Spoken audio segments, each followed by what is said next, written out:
Pitt and his son Tyler arrived at their new home, a storage facility called Plaza Mini Storage, which they had purchased. Alongside them was their dog, Buddy. Upon arriving, Buddy saw something that made him react aggressively. Pitt searched for whatever had alarmed Buddy, but found nothing. Tragically, Buddy fell from the truck, and the chain around his neck broke it. The real estate agent, Yvonne, had Pitt sign several documents, including a disclosure of a death on the property, ensuring he was aware before buying. With the papers signed, Pitt officially became the owner of Plaza Mini Storage.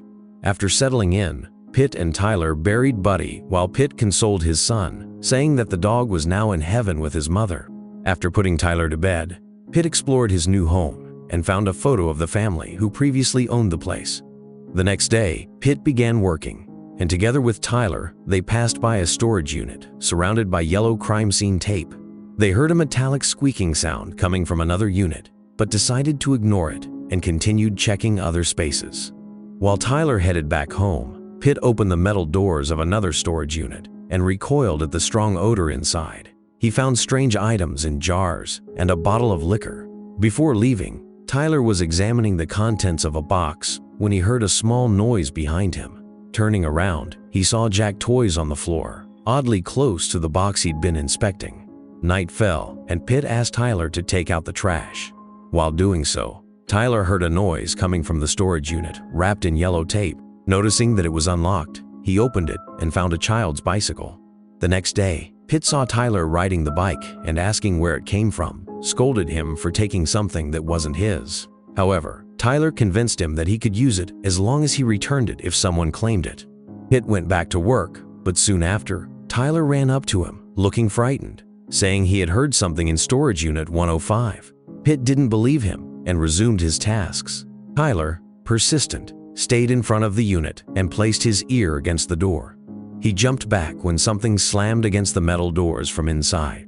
That night, Pitt finished packing up the deceased former owner's belongings. When he called to request the previous owner's family address, he learned that the owner's wife and child had died long before him. Having no other option, Pitt kept their belongings.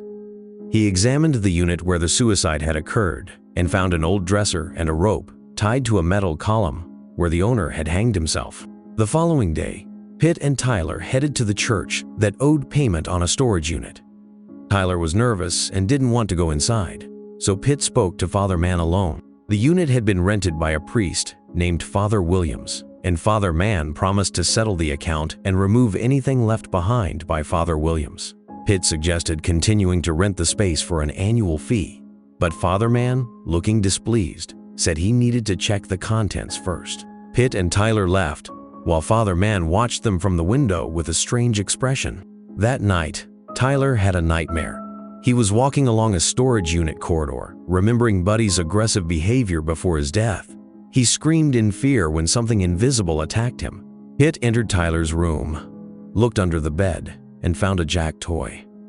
Tyler was awake, his eyes wide and fearful. The next day, Pitt saw his son silently contemplating Buddy's grave and, moved by his sadness, promised that one day he would get him another dog. Back home, Pitt called Dr. Jong, Tyler's therapist, to say that his son had been acting strangely. Dr. Jong talked to Tyler about his mother, who had died in a car accident. It was implied that Pitt was responsible, having driven under the influence of alcohol. After his mother's death, Tyler had lived with a foster family before returning to his father. The conversation shifted to Plaza Mini Storage, and Tyler became very uncomfortable. When Dr. Jong asked about his father, Tyler grew enraged, asking if she was suggesting his father had gone crazy, like the mother of a boy named Jack. Dr. Jong was startled and asked how Tyler knew about Jack, but the boy seemed to have forgotten what he said. Dr. Jong called Pitt and informed him that Tyler was experiencing emotional trauma and that it would be good to see him several times a week, offering sessions free of charge. Pitt decided to talk to Tyler before making a decision. After Pitt and Tyler left, Dr. Jong took a file from her drawer. Meanwhile, at Plaza Mini Storage, Father Mann inspected Father Williams's unit, removed the objects, and found a Jack toy on the floor. Father Mann asked Pitt if the church or Father Williams had occupied another unit, and Pitt said no. Father Mann invited him to join their Sunday service. The next morning, Tyler checked a closet in storage unit 17 and found a book and a key to unit 105. He took the key and opened the unit, and as soon as he entered, the metal doors slammed shut by themselves. Later, Pitt searched everywhere for Tyler. Returning to his office, there was Tyler, sitting and staring into space. Tyler asked Pitt, "Why are you here?" leaving him confused. At that moment, Dr. Zhang arrived. Back in the office, Tyler had vanished. Dr. Zhang told Pitt she knew how the previous owner had died. Pitt believed he had committed suicide after losing his family, but Dr. Zhang corrected him. The wife had killed their child before taking her own life. Dr. Zhang had been the doctor for that child, Jack. He had started with nightmares and knowing strange things, then became violent. Dr. Zhang suggested Tyler might be going through the same experience, but Pitt refused to believe it. That night, Pitt dozed off watching TV. Before that, he gave Tyler the Jack toy he had found. Then he went to his office, drank some of the liquor he had discovered in one of the units, and returned to check on Tyler, who lay in bed playing with Jack stones.